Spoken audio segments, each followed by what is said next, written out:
Alors bonjour, aujourd'hui je vais profiter de cette journée grise et pluvieuse pour vous parler plus de la partie logicielle, pas de l'installation physique, mais plutôt de la partie configuration, tout ce qu'on va retrouver sur le traceur, qu'on va retrouver sur l'iPad et rentrer plus dans le détail.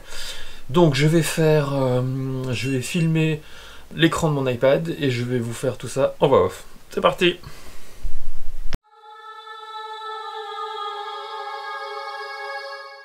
Avant de vous parler de tout ça, pour rappel, il faut quand même avoir bien sûr le réseau NMA 2000 installé, le boot switch branché, ainsi qu'un traceur connecté au réseau NMA 2000.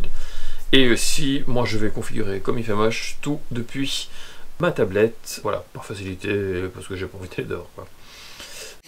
On se trouve maintenant sur l'iPad, alors on se connecte à l'application Active Capitaine. En haut à gauche, on voit qu'il se connecte sur le Wi-Fi du traceur, là on est connecté. Voici la liste des appareils présents. Je vais mettre la fenêtre en grand, c'est plus facile. Donc là on est sur le traceur, vous voyez toutes les cartes, le radar, le sondeur, classique c'est la nouvelle version du traceur qui est mise. Donc on trouve là, toute la commutation par exemple se trouve là. Donc là sur la page principale vous voyez les différents boutons, on peut régler bien sûr leur design. On trouve aussi chaque fois le nom qui se trouve en haut. Donc moi ce que j'ai fait c'est que chaque fois mis le nom à quoi correspond chaque interrupteur et en dessous un numéro. On peut configurer l'image qui se trouve en dessous là, du bateau. Donc là c'est une vue de haut, on peut la mettre de profil, on peut la mettre sur le côté, on peut faire ce qu'on veut, mais on peut aussi télécharger sa propre image. Donc tout ça est entièrement paramétrable. Vous allez voir qu'on peut entièrement modifier tout ça dans le menu configuration. Donc on peut ajouter des pages, supprimer des pages, changer le nom, modifier les commutateurs et tout. Mais il y a une chose à faire très importante avant tout ça, c'est absolument de configurer les interrupteurs. Donc là, menu, configuration, mon navire, et là, on va dans standard NMEA, et là vous allez voir, on voit tous les feux, feu 1, feu 2, et tous les interrupteurs doivent être mis en momentané et pas télérupteur. Par défaut, ils sont en télérupteur. Donc vous devez tous les changer en momentané. C'est vraiment important, sinon il n'y a rien qui fonctionne. Je ne sais pas pourquoi ça n'a pas été fait par défaut, mais voilà. N'oubliez pas donc d'aller dans ce menu-là pour mettre tout en momentané. On peut bien sûr changer le nom de tous les boutons et le numéro, si vous voulez en mettre un aussi ou pas.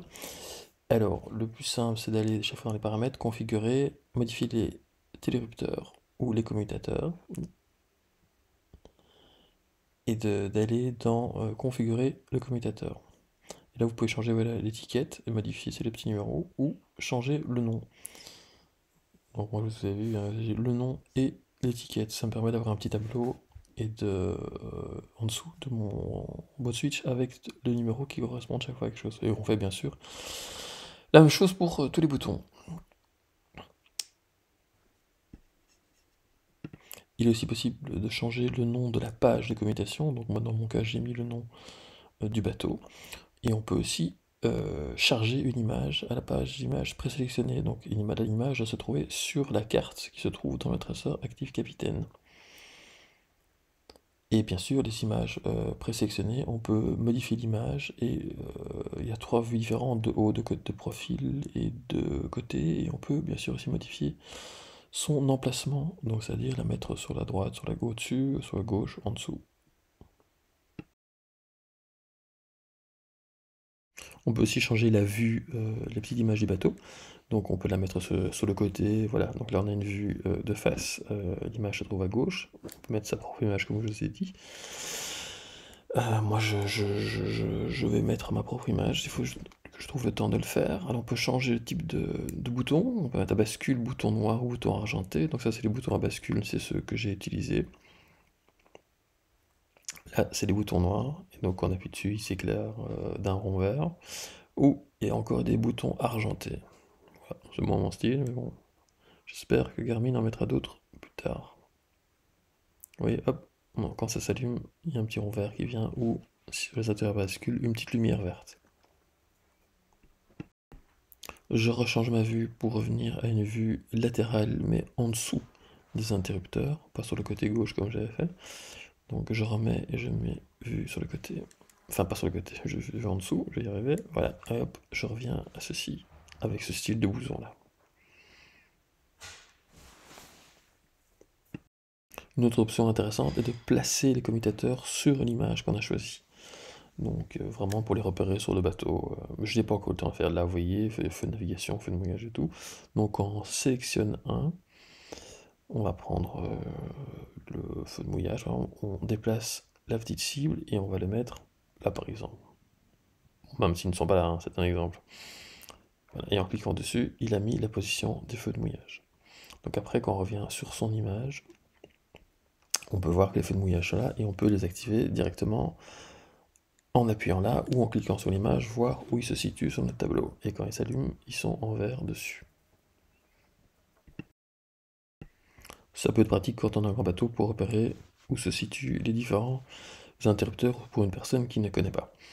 Donc on peut remettre aussi, bien sûr, comme je l'ai montré tout à l'heure, remettre la vue sur le côté et avoir ces boutons sur le côté droit. Donc la vue sur la gauche, par exemple, et sur l'image du bateau, sur le côté, la vue sur la gauche, les boutons à droite.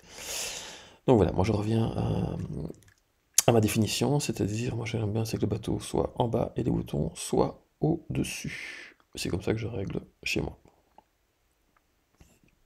Voilà, ça c'est ma vue, celle que j'utilise, mais pas avec la bonne image bien sûr, étant donné que j'ai un catamaran. Et on termine cette présentation par, donc il y a les cartes tout à fait classiques de navigation. Voilà, dernière version, où se situe le bateau. Mais on va voir aussi dans les différents communications, par exemple, la liste des appareils NMA 2000, et là on voit le traceur, la sonde, je les ai tous renommés, et le boat switch qui se trouve tout en dessous. Donc on peut le consulter, voir la version, on voit bien que c'est Empirbus, le fabricant. On peut modifier le nom, on peut l'effacer, et on peut voir aussi, voilà, les diagnostics NMA 2000, où on voit tout ce qui est sorti ou rentré dans le boat switch. Voilà, c'était pour la présentation depuis l'iPad de ce boat switch. Alors toutes les informations que je viens de vous montrer sur l'iPad sont bien sûr visibles directement sur le traceur. Je vous montre ça, c'est la même chose, hein. L'iPad c'est vraiment une copie du traceur. Donc on retrouve bien sûr sur le traceur exactement la même chose, puisque pour rappel l'iPad est juste une copie de ce qu'on trouve sur l'écran du traceur. Donc on va retrouver bien sûr chaque fois ici la même chose, allumer tous les feux, ouais. Enfin les feux et tout le reste, hein, la lumière, la VHF, le radar, tout ce que vous voulez. Ici la position, c'est un exemple, hein, il se trouve pas là, je ne l'ai pas encore définitivement réglé, ainsi que bien sûr toutes les pages de configuration qui se trouvent ici. Après vous allez me dire que c'est bien beau tout ça, mais si j'ai pas de traceur et si j'ai pas d'iPad, je ne peux rien faire et je ne peux plus couper ou allumer mes feux de navigation, mon radar, ma VHF ou quoi que ce soit. Eh ben non.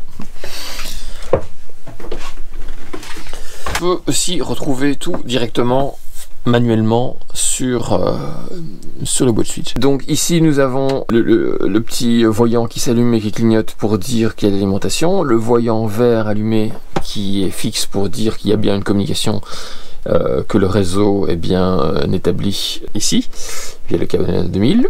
Nous avons les 31 petites LED qui s'allument pour montrer, le 1 correspond chez moi à feu de mouillage et tout.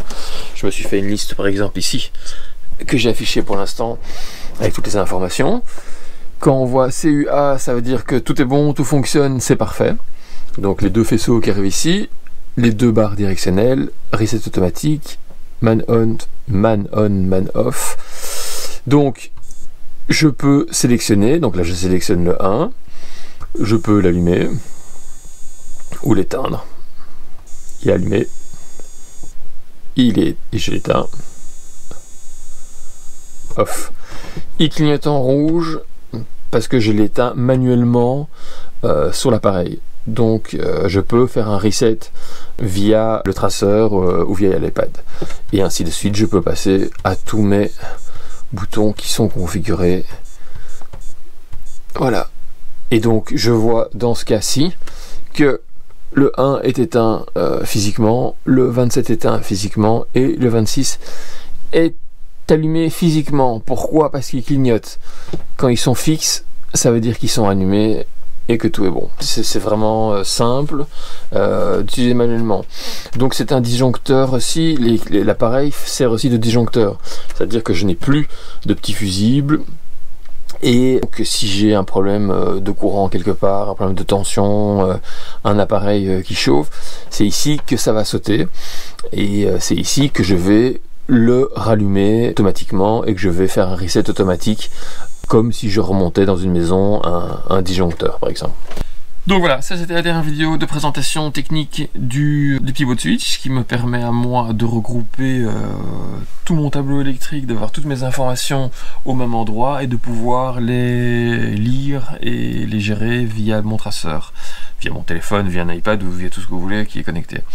Voilà pour une dernière vidéo technique, on se retrouvera j'espère bientôt pour une navigation dès que j'ai réglé des petits problèmes moteurs. À plus.